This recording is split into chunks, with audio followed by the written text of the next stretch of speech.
Ja, schönen guten Abend. Ich freue mich sehr, Sie heute zu einem unserer F3-Abende anlässlich der Miró Malerei als Poesieausstellung einzuladen und zu begrüßen. I'm very much, sorry, I have to switch between English and German. I'm very much, very happy to welcome you, Michael Richardson, to Düsseldorf and to this lecture tonight. So, I'm going to introduce Michael Richardson to you very briefly. Also ich mache das auf Deutsch einmal, dass ich Herrn Richardson gerne vorstellen möchte und dann geht es auch schon gleich los mit seinem Vortrag. Ja, Michael Richardson ist Visiting Fellow am Goldsmith, an der Goldsmith University in London, wo er immer wieder auch mit Lehrauftragen betraut wird. Er hat selbst in London Anthropologie, Social Anthropology und Geschichte studiert, der SOAS, der School of Oriental and African Studies, und hat sich dort 1991 auch promoviert in Sozialanthropologie zum Thema The Crisis of Objectivity in Anthropology. Seitdem ist er Visiting Professor und Wissenschaftler an verschiedenen Universitäten gewesen, unter anderem eben an der SOAS in London, dann und am Goldsmith College, dann aber vor allem auch für uns interessant war er Visiting Professor an der Waseda University in Tokio und an der Hitotsubashi University auch in Tokio. Er ist Surrealismus-Experte und Anthropologe und verbindet eben seine Sichtweisen auf die Kunst und auf die Kultur immer auch aus dieser anthropologischen Perspektive. Und so hat er verschiedene Publikationen zum Surrealismus in anderen Regionen unserer Welt herausgegeben, wie beispielsweise vor 2 Jahren erschienen On the Needles of Days, Surrealism and Photography in Czechoslovakia, zusammen mit Christoph Fijalkowski und Ian Walker. Und zuvor hat er herausgegeben Refusal of the Shadow, Surrealism and the Caribbean, 1996 im Verso Verlag erschienen. Er ist zudem im Moment, wie er mir berichtet hat, dabei, eine große 3-bändige Enzyklopädie des Surrealismus, eine International Encyclopedia of Surrealism herauszugeben, die wahrscheinlich 2017 erscheint, und hat verschiedene Bücher, die im Moment in der Herausgabe sich befinden, wie zum Beispiel Surrealism Key Concepts oder auch The Other Side of Surrealism, an Anthology. Also ihm geht es immer auch darum, eben das Konzept des anderen zu betrachten. Und zudem, und ich glaube, das ist auch etwas, was seine unterschiedlichen Interessen verbindet, ist er Experte über das Werk Georges Batailles und eben den Fragen auch von Zentrum und von Peripherie, die sich dort immer wieder widerspiegeln.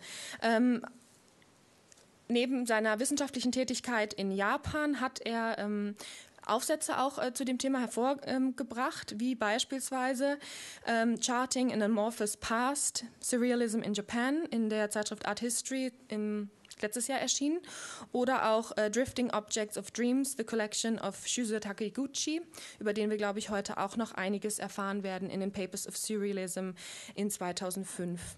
Ja, I hope you understood at least the titles of your publications. And I look very much forward to your lecture and welcome once again. Thank you.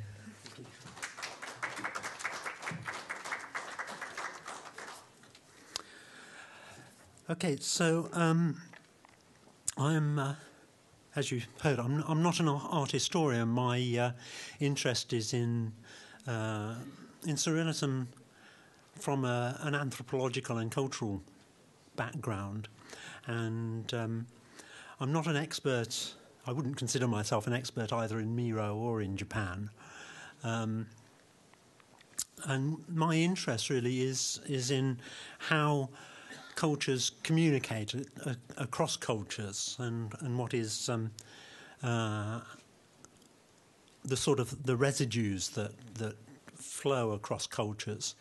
And the fact that surrealism is, was from the very beginning an international movement that spread across cultural borders is one of the things that most interests me about it.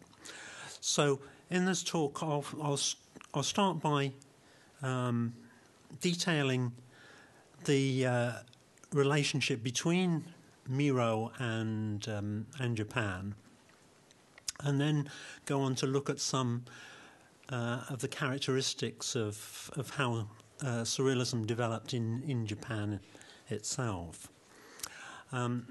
So Miró's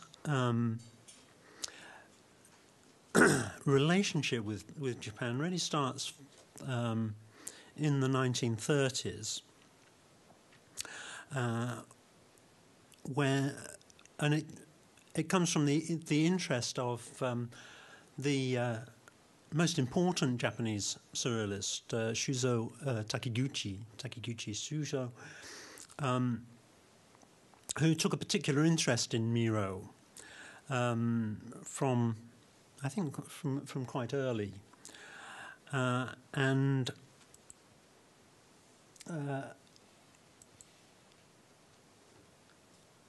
Takiguchi wrote this poem about Miró in 1936. The wind's tongue, the always clear cobalt sky bit at your painting in a prehistoric poster. Words doze like pebbles. A gallop of feathers kidnaps the conversation between coarse ropes and wild beasts. You paint within a blinking birthmark the marriage of heaven and hell, faster than tying a ribbon in a mirror. Children's playground.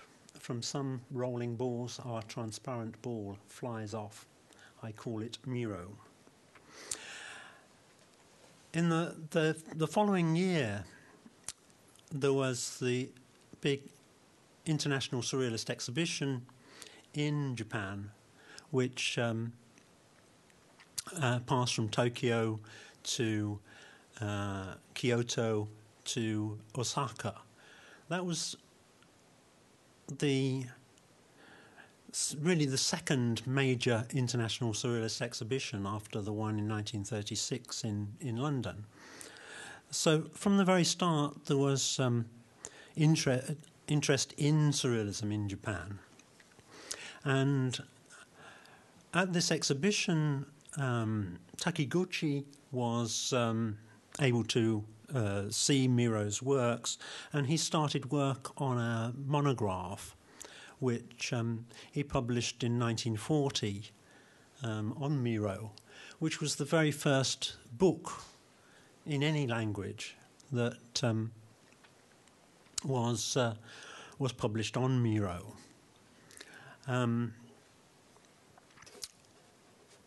So that there's, from this early stage, there is a certain friendship. There is two photos of Takiguchi.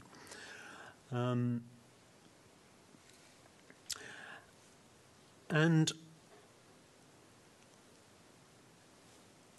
I think they had a correspondence from time to time until 1958, when Takiguchi was asked to organise the Japanese pavilion at the Venice Biennale, so it gave him the opportunity to come to Europe. And after Venice, he went to Paris to meet André Breton, and then went down to Spain to meet Miró. So that was their first meeting when they became able to know one another personally. And then in 1966, when Miró had a big exhibition, and that's this exhibition, he was able to go to Tokyo. So again, they were able to meet again. And then Miró went to Japan again in 1969. And this is the photo of him is against the Tokyo Tower. So there is that that personal relationship, and they did a lot of things in collaboration with one another. As there's this painting by Miró to Takiguchi.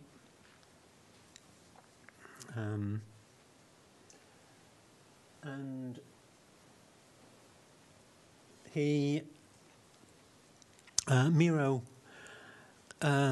started a series in 1968 called The Navigator's Hope, which are dedicated to Takiguchi, and are seen as being a kind of a his homage to Japan in a certain sense, drawing upon Japanese calligraphy.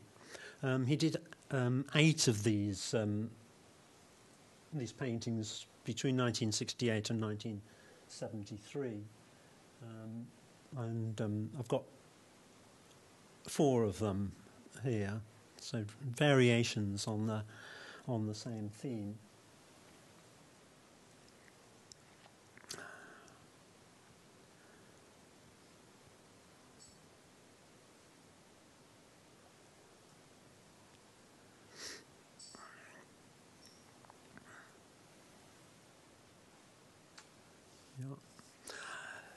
So that's the relationship between Miró and Japan. It's particularly through a personal relationship with Takiguchi, and a very close personal relationship. One of the things that really, I think, ties Miró and Japan also is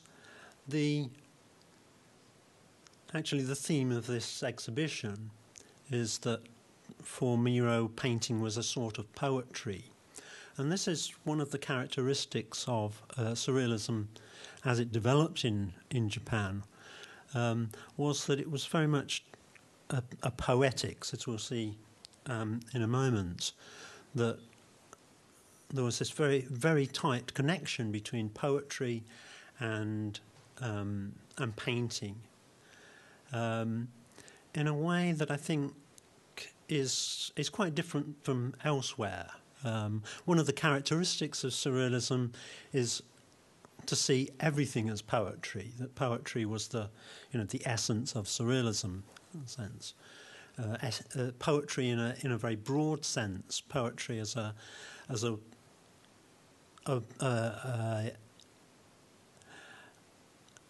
means of conceptualizing the marvelous. But in Japan, and I think that this is something that is very close to Miró's own view of the relationship between poetry and painting. It was much more of a poetics that emerges precisely from the relationship between written poetry and painting, the actual process of writing poetry and the process of painting, that the two are sort of intertwined, intermingled. So I will give you a very rough account of the development of surrealism in Japan, which begins very, very early. The Japanese took an interest in surrealism right from the very start. So we see the first, what is called the first sort of Japanese group of surrealists emerges in about 1920, at the end of 1925, early 1926. But it's a particular form of surrealism. It draws upon a particular understanding of surrealism that isn't so much drawn from Breton, but from other sources. And one of the characteristics of surrealism in Japan is that it never took shape as in any sort of ideological form. There was never an actual surrealist group with particular principles or a collectivity as there was elsewhere. But it took all sorts of different forms from different directions through different individuals. It was sort of a surrealism that developed through various individual responses to different aspects of surrealism. So it's actually very complicated and very difficult to grasp, and generally regarded as the first sort of initiator of surrealism is this man, Junzabaru Nishiwaki Junzabaru, who had been studying in England at Oxford University from 1923 to 1925, and that was where he encountered surrealism. But it wasn't really Breton surrealism. It was much more. He was much more interested in the counter-surrealist group. There were in 1924 there were two surrealist manifestos. Breton's, which is very well known, of course, and is what we think of as surrealism today.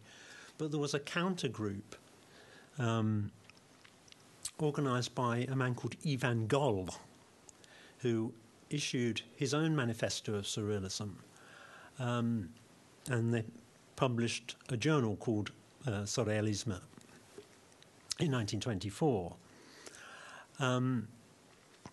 And it was this group that Nishiwaki was much more interested in and was much more influenced by.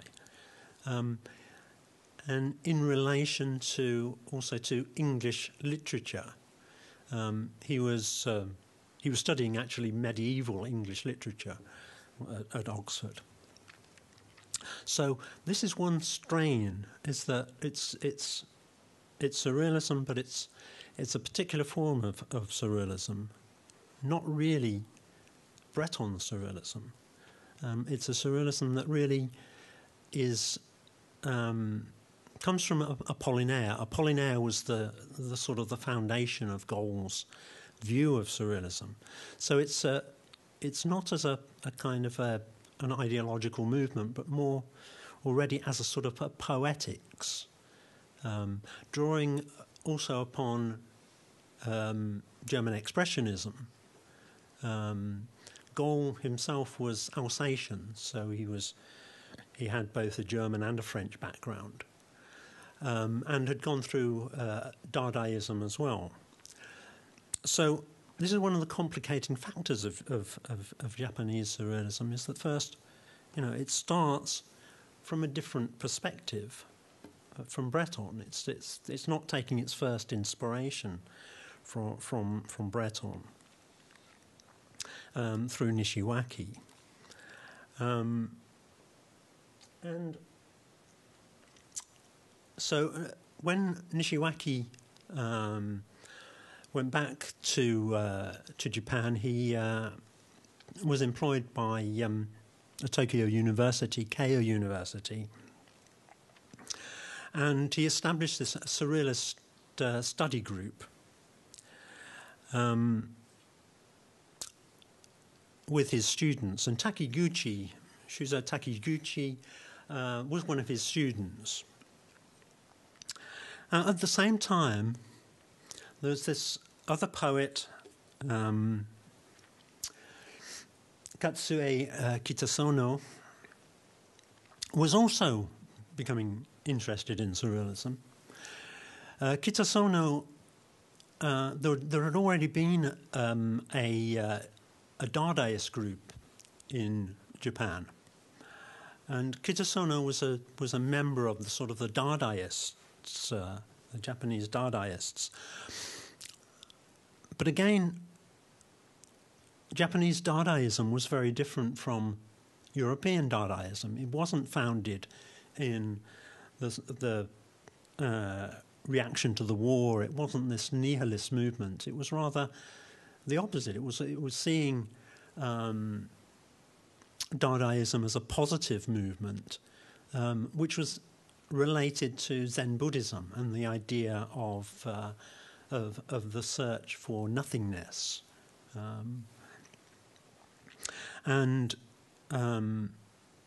In fact, a journal that Kitasono would establish in the 1930s is called VOU, V-O-U, which means kind of the void, the emptiness. And this is, in a sense, what Kitasono saw surrealism as being, is that it was a development out of this particular form of Japanese Dadaism. And so there was a certain tension between Nishiwaki's group and Kitasono's group. But both of them had a slightly, from a European sense, is a slightly eccentric view of surrealism. And it's not the surrealism that we understand in the West. And these two groups kind of came together in what seems to have been a sort of uneasy alliance. The Kitasono established a journal which was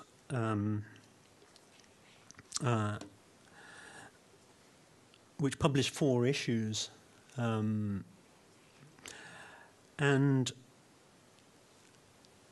between 1926 and 1929, and Nishiwaki's students, led by Takiguchi, established their own journal.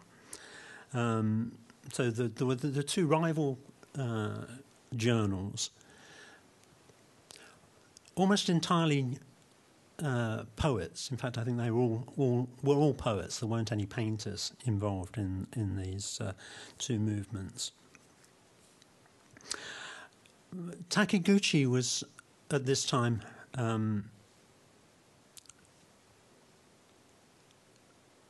trying to put more of a focus on Breton's form of surrealism.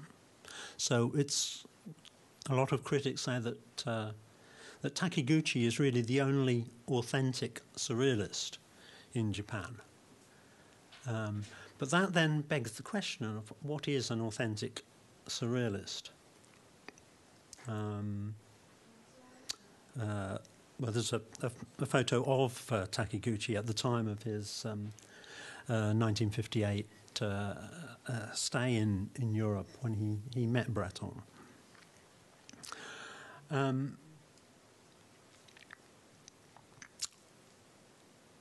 And what is further complicated by this is that at the same time there were other people who were also claiming to be surrealists, who had no connection with either of these 2 groups at all, who were painters. I'll come back to that. So there's Haruo Koga,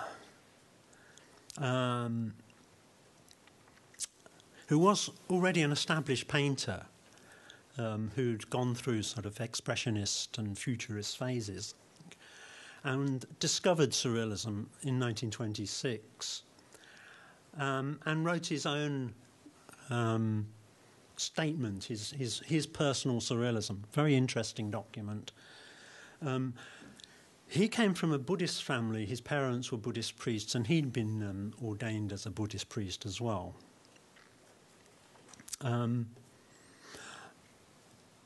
And so again, he makes a connection between Buddhism and Surrealism, especially in the quest for the absolute.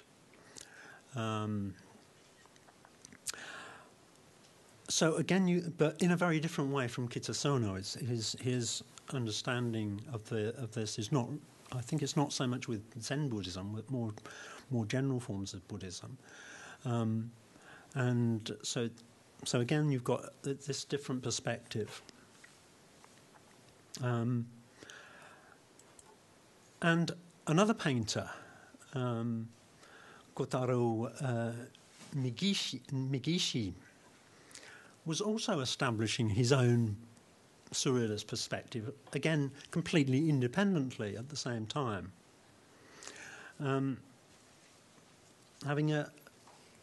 don't actually know very much about him, but again, a very different perspective of surrealism. And neither of these painters really had any followers, because they both, unfortunately, they didn't really, they weren't really able to develop their surrealism because both of them died soon after, both of them in 1933. So they're, again, quite isolated figures. But we have a further painter who, Ichiro Fukuzawa, who had been studying in Paris from 1924 till 1932, when he returned to Japan. And he'd been enthused by surrealism and had been able to visit all of the surrealist exhibitions.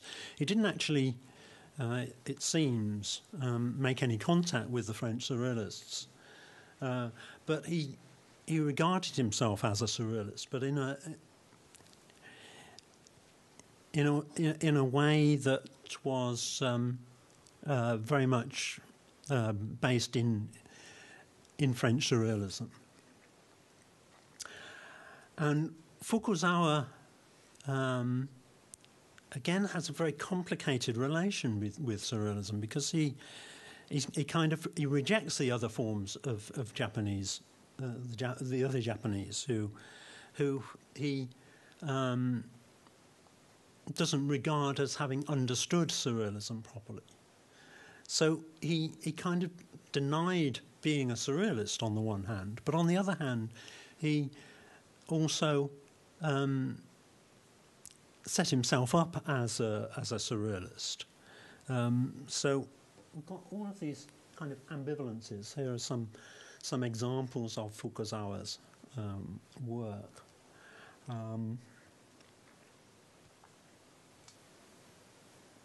It's a very different sort of painter.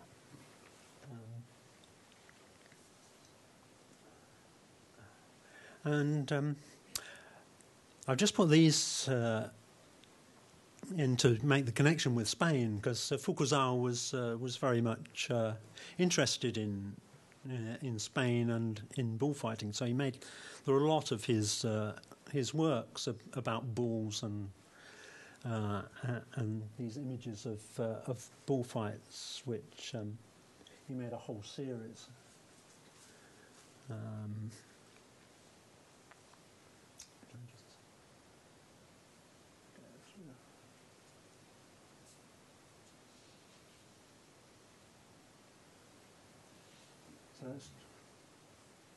I've just put those in to make the connection with Spain. So again, you've got this communication with a certain sense with Spain. So we've got all of these different strands of how surrealism was being introduced in Japan, what in some ways seem very different approaches, but also they all divert from what we understand by surrealism in not only in France but anywhere in Europe. So I've put forward these sort of general characteristics that we can see of Japanese surrealism, which I would emphasize are very general because they don't, as I hope I've made clear, there are all these different sort of directions, but there are some general characteristics that I think you can see.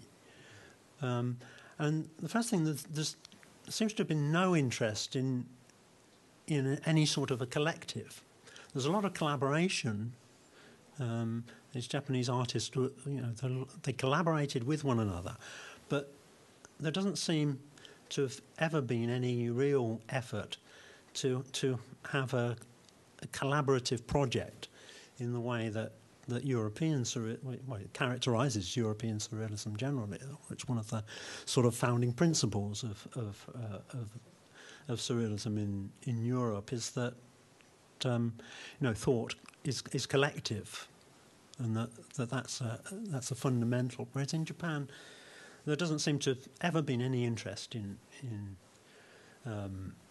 pursuing any sort of collaborative, any sort of collective project, or any sort of shared principles. It's always people collaborate on the basis of preconceived shared interests, but not to challenge one another. And this runs through Japanese surrealism all the way through, right, both pre-war and post-war. There's really it's a much more liberal form of surrealism. It's accepting anyone really who is part of that kind of a diaspora in a sense, because there were sort of surrealist groups or surrealist circles, and another characteristic is where in most European countries it's centred in the capital. In Japan we know of surrealist circles in Tokyo, in Nagoya, in Kyoto, in Osaka, in Kobe, in Hiroshima. So in all of those cities there were different groups, all of them considering themselves sort of surrealists in particular ways. And there was, for Breton, of course, the founding principle of surrealism was automatism. But we don't really see any interest in automatism in Japan, other than the Takiguchi. And this is one of the Takiguchi complained about this, that you couldn't really call the Japanese surrealists because they had no interest in automatism. They also don't seem to have had any real interest in conjoining Marx's demand to transform the world with Rimbaud's to change life, so that it wasn't a liberation of the mind as it was for European surrealists, but that Nishiwaki himself specified that it was an attitude of mind. So I think there's a very significant difference between the idea of them liberating the mind or that it represented an attitude of the mind. And perhaps most significantly, that it was never a matter of life and death. It was never, again, apart from for Takiguchi, it was never something that brought one's own life into question, but it was rather a poetics. It was an operation of poetics. And and this, especially for Kitasono was very strong on this, that it was for Kitasono, and I think for others, but I think centrally for Kitasono, that it was about developing a particular poetics that he saw as being surrealist. And actually Kitasono drew up with his colleagues a statement, a kind of a manifesto, a note, which he sent to Breton, accusing Breton of not understanding surrealism, or at least that's what he said. So that there was this very different perspective. And for Kitasono, in fact, he doesn't seem to have had any real interest in surrealist poets apart from Paul Eluard. I think he had his interest was actually, and he collaborated with, especially with American poets, and especially with Ezra Pound. He became a correspondent of Ezra Pound's in the mid-1930s. And actually that's where his real, I think, affinity lies, with American Imagist poets, rather than with European Surrealist poets. But it's still sort of, it's very ambivalent, you know, is this really Surrealism or is it something else? So those are factors that sort of distinguish Surrealism in Japan from Surrealism in Europe. But nevertheless, Surrealism, I think, you know, we can perhaps call it Surrealism because it takes Surrealism. What it really is influenced by Breton's view of Surrealism is that it does use it as a critique of Western logic, and it then applies that to a Japanese context. And it also shares the will towards the annihilation of the self, the idea set out in the second manifesto of Surrealism that the aim of Surrealism was to reach this supreme point, the point of the mind where contradictions are resolved. And this, I think, is also an aspect that the Japanese Surrealists drew upon, and again, making the connection with Zen Buddhism. The absolute in Zen Buddhism, I think, is very much seen as being analogous to Breton's idea of the supreme point. But it's also, in a sense, quite different, because where Breton's idea of the supreme point is dynamic. It comes through Hegelian dialectics. For most of the Japanese Surrealists, it's more kind of static. It's or stasis. That it's actually the rejection of activity, the rejection of a dynamic. It's when it's not, so that it's this, the creation of the absolute through non-action, through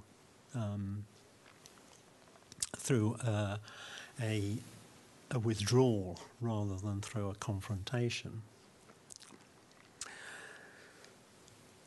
So there are all of these sort of contradictions, and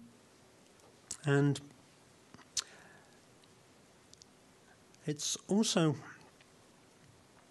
made complicated by the fact that the political situation. Of course, this was the period in the 1920s and 30s of Japanese militarism, and in 1925 the government passed what was called the Public Security Preservation Law. This was an extraordinary law which made it illegal to have thoughts that went against the ideology of the state. And it set up a body known as the Toko, which is the secret police, but they were known as the thought police. The aim of this was principally to directed against the Communist Party. The Communist Party had been founded in 1922 and almost immediately was made illegal. And so the Surrealists had to be very careful. They were actually linked with the Communists in a lot of ways. And that, again, is very much a tangled relationship between the Japanese Surrealists and the Japanese Communist Party, which, as I said, was illegal throughout this period. And a lot of the Surrealists were taken in for interrogation by the Toko.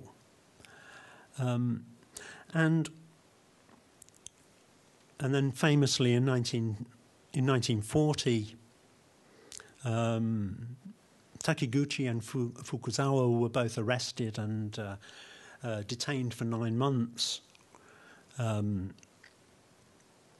as also were the whole of the Kobe group of Surrealists.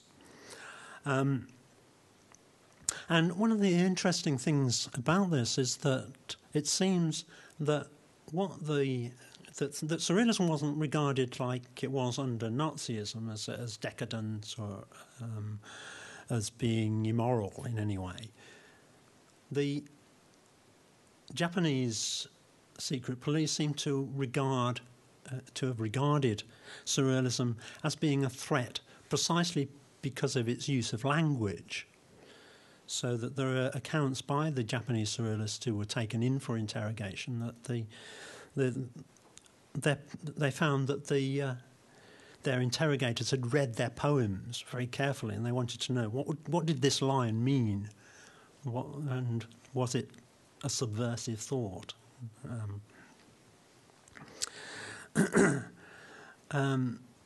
So you've got that again, that very repressive environment in which they were working. So what I've tried to set out is this very complex movement. In many ways, it's the most complex of all Surrealist movements. And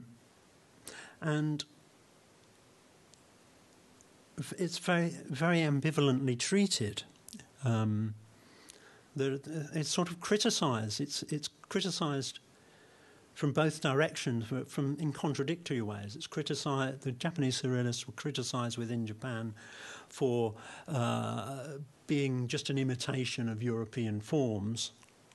On the one hand, on the other hand, they were criticised for not understanding European Surrealism at all, but just transposing Japanese traditions onto using Surrealism to reconceptualize Japanese ideas, so that there's this completely contradictory criticisms that were made of them. So again, that adds to this complexity. I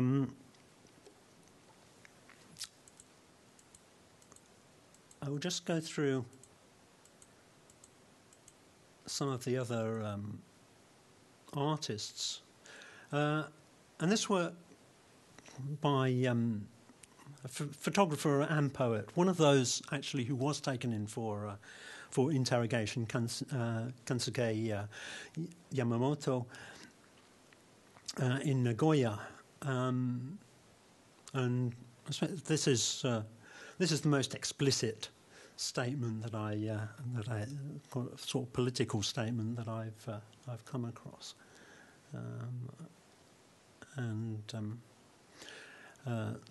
so also photography was also a very important aspect of this. Kitasono's was principally a poet, but he also had this idea of concrete poetry or of plastic poetry. So this is an example of his plastic poetry, you know, a visual form of poetry that actually is conveyed, you know, visually through rather than through words. Another Aikio, who was principally a photographer, but this is an etching. Again, I put this, you know, it's called a poem. So again, to emphasise this you know, link between the visual and poetry, and again, poésie, by Yamamoto. So again, emphasising this point that, you know, poetry and visual expression are very much interlinked. Another work by Yamamoto, and another one, Buddhist Temple Birdcage. Another photographer, Hirei Terushiki.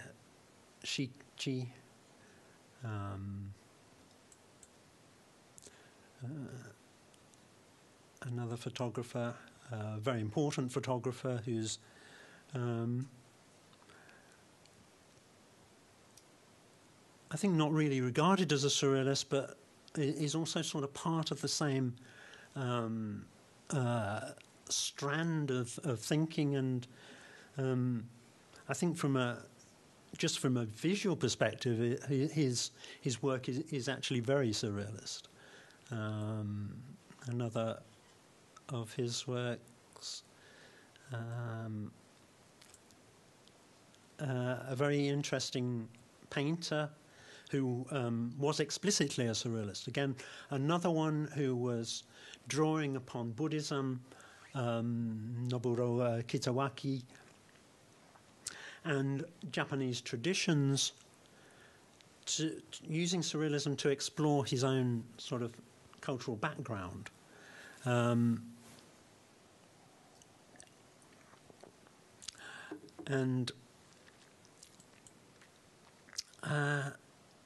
And then after the war,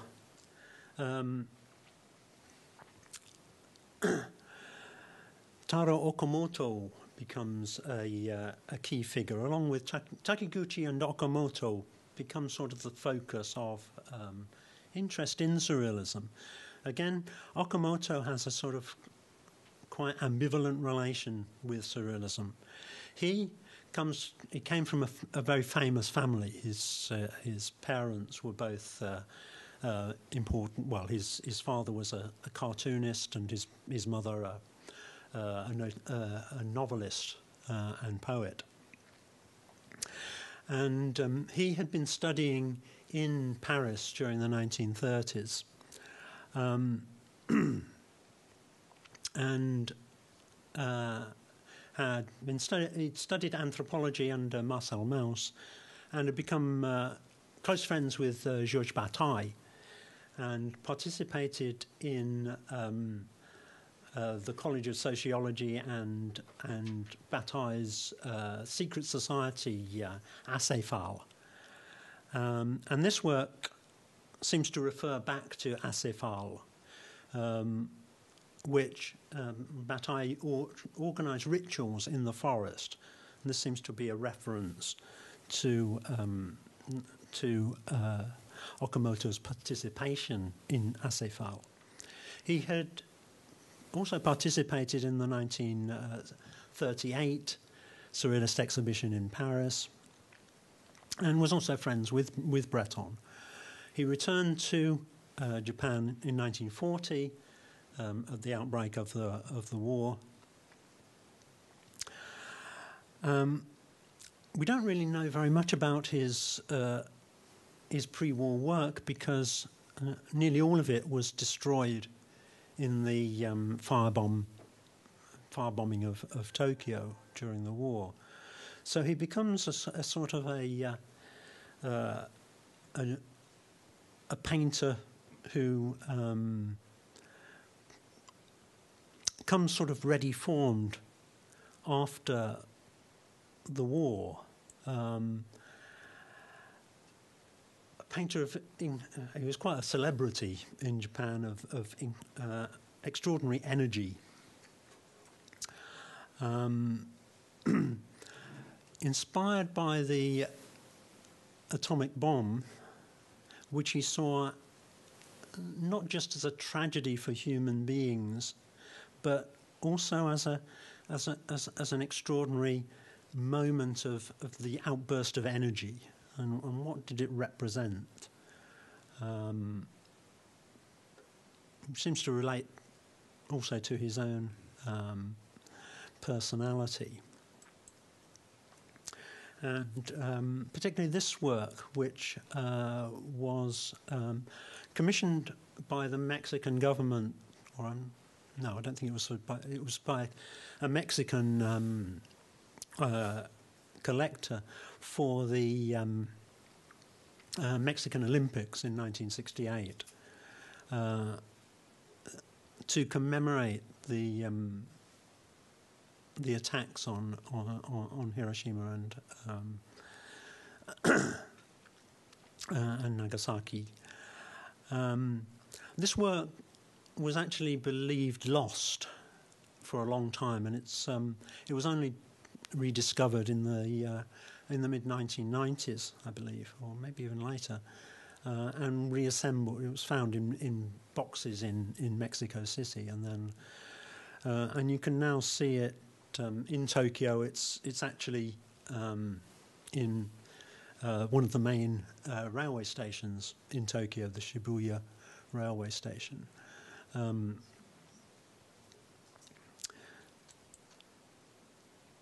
Another artist who really emerges after the Second World War and was also traumatized by the Second World War, and he was a soldier in the Imperial Army. Was one of Fukuzawa's students, Kikuji Yamashita.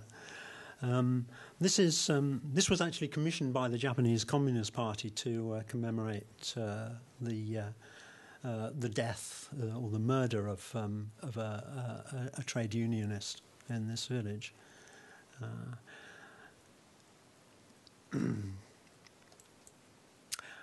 And I'll just end by showing you some work by Aimitsu, who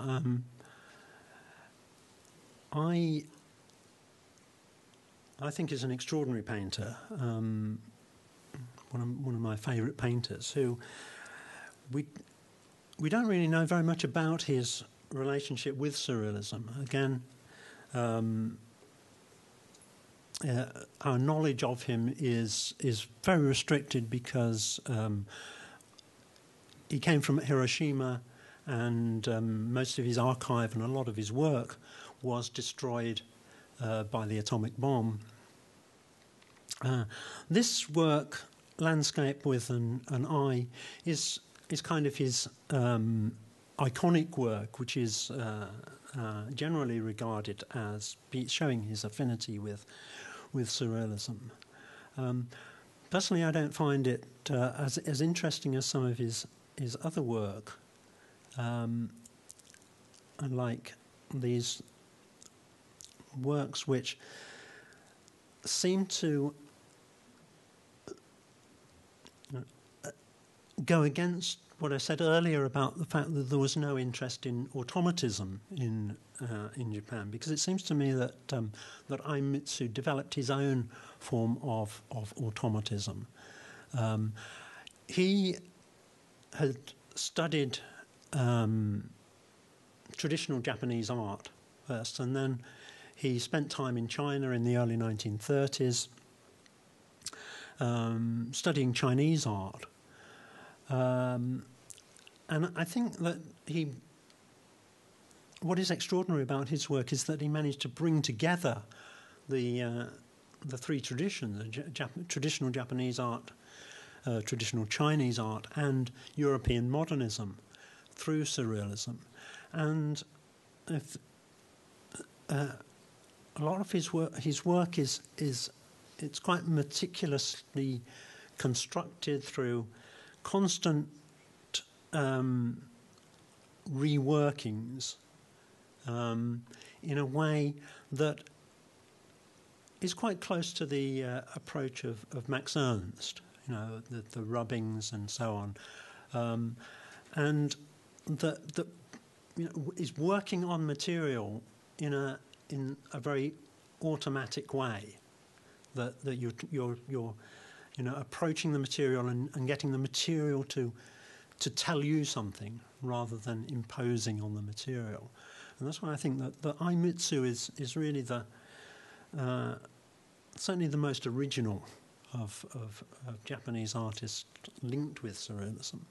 And in fact, it seems to me that his work is really really stands as something that is, whether or not he identified himself as a surrealist, I think that his work is the strongest from a surrealist perspective. It's very interesting also his name. His name is a pseudonym, and it is a contradictory name, which means kind of light darkness. It's in a quite complicated way, that it's almost drawing in a sort of dialectical way of light against dark, which again I think shows his affinity with surrealism. So another one.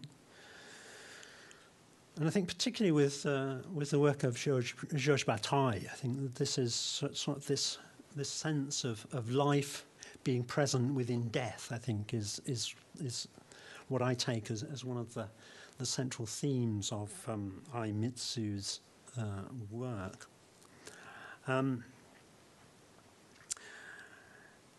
So what I've tried to convey is this sense of this incredible complexity of Japanese surrealism, and whether is it really, the question really is it really surrealist, or is it something else, or is it a different perspective on surrealism, and what is an authentic surrealism? And I'll just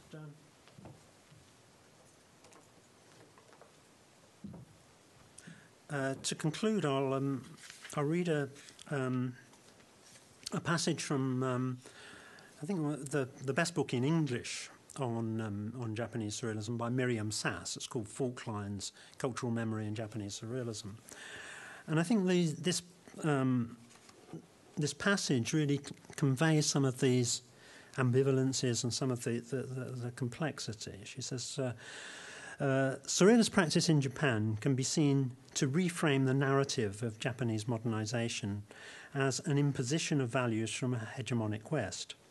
The operation performed here is closer to the nature of a chance or the functioning of a surrealist image, a resonant and true juxtaposition. Here, the West becomes a space that transcends its real position and begins to function as an ideal space, a place that provides material for the Japanese writer's poetic encounters, as well as a screen upon which their fantasies may be projected. As a distant reality embodied in concrete representations and words, the signs of surrealism provide an opening for the imagination, a space of the beyond, like the obe that names the Japanese movement. Between Japanese and European avant-garde movements, one may trace a vacillation between idealized moments of pure communication and the realms of geographical, linguistic, and cultural disruption. Okay? Thank you.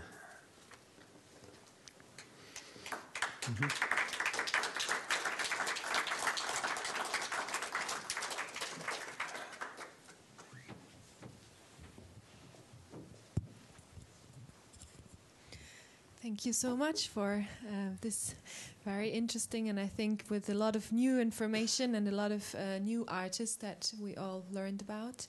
I would like to open up for questions, if there are any, out of the rows. No? Then I might be starting with one, which is, I was wondering, as you were describing the complexity of the movement of the Japanese surrealists, I was wondering, why did they actually name themselves as surrealists? So if they were such an individualized group, or not even a group, so where would be the point in making yourself stuck to an ism? So that was a question that I had. Yeah, it's a very interesting question. I don't think there's any answer. There's no. I think they would. Different people were just drawing upon particular aspects of surrealism and taking the word as a focus for their own particular interests. But there's no, I don't think anyone has really been able to answer that question of why did it have such resonance? So. Again, that's another question that could be asked: is, were they just taking the word because it was a fashionable word in Europe, or does it relate to something much deeper that they were responding to? Because it is also a question of all isms that we have in modernist theory or movements in Europe, and which also have to be questioned because they close so many discourses, I think, instead of opening them. So I was wondering if there was also some kind of more theoretical approach within Japan towards that, towards this. Towards this marking, or towards that, the name itself. But no, not as far as I know.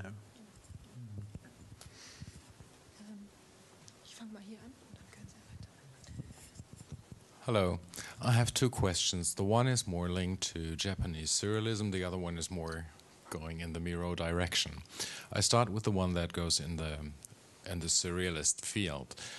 I'd like to know if there's any evidence for a reception of Lewis Carroll's Alice in Wonderland books in the context of Japanese surrealism. Do you have any information on that? Not so far as I know. Well, it has been a very influential book for European surrealists, so I wondered if that was something that Japanese surrealists referred to. Not so far as I know. Okay. And the second question is, flipping through the catalogue raisonnées of Miró, I noted that in the late 1940s and early 1950s, his kind of, let's say, sign language starts to change dramatically, and it has he develops a notion that seems to be influenced by Asian ideograms, pictograms, etc. And I wonder if you know something about this process of appropriating this sign language and pushing it in his own direction, like appropriating a system, a Japanese or Asian, whatever, Chinese system, and making something completely new out of that. No, I don't know anything about that, really. And there's something I was wondering about, whether it came from his correspondence with Takiguchi. Well, probably not, because he starts to speak about Japanese culture very early in his writings, in his letters and in his interviews. He is fascinated by haikus, as also by Hokusai and other Japanese artists, like way before this context or this contact was established. So there is a general interest that seems to be more linked to the interest in Japanese art in what we call classical modernism, like the Japonismus, as we say. right. And the rest comes later then. Yeah. No, sorry. Okay. You know more about that. Okay, thank you. You were referring to about an early time. What means that? You were referring to Miró being interested in Japanese art, and you referred to an early time. What means that? 20s, 30s, or what? In the 30s. In the 30s. And this leads me to another question. How do we have to see the build-up, and how was the towards surrealism in Japan? Where does it start, and where were the early influences? And now today it's quite clear artists travel a lot. How was it in these times? How did the people, did they travel to Paris? Were they studying Paris in a very early time, or how was the lead up to this influence? Well, it was only Fukuzawa was in Paris during the 1920s.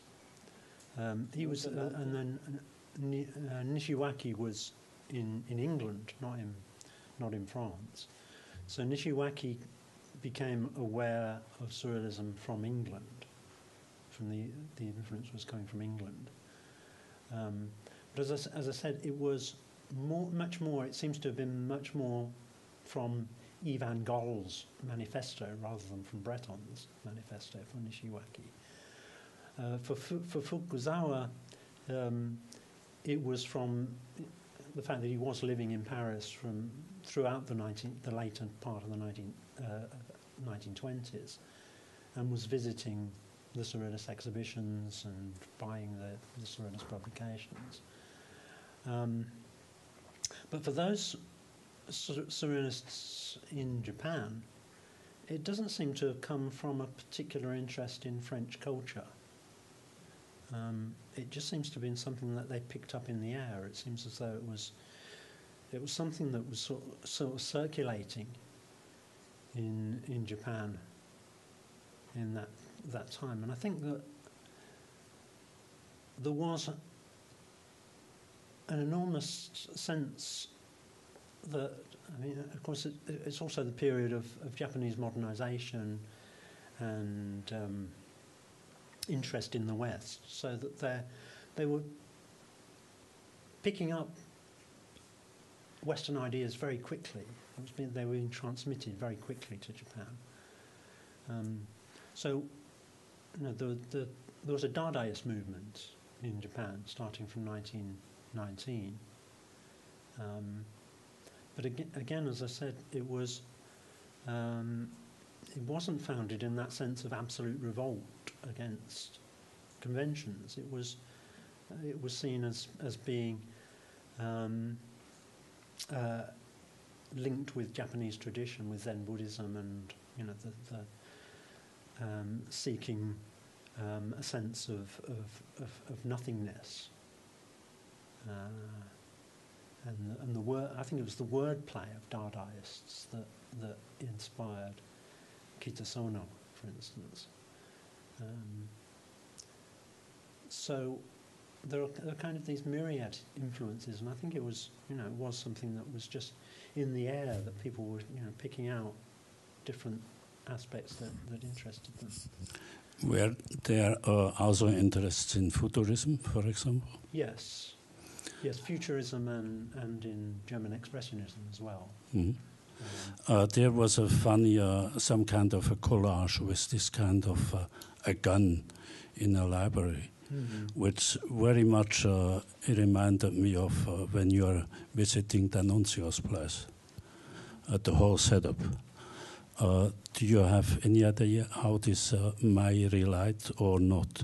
Of course, if you analyze D'Annunzio, then it's some kind of the war as some kind of a father of whatsoever. And possibly what we saw was more a critique Yes. of Yes, aggression. I think so. Yes, I think it's. I think it's very much an attack on militarism and the idea of the gun within the library, that the gun is directed against the library and against the poet who's sitting down and trying to study. Thank you.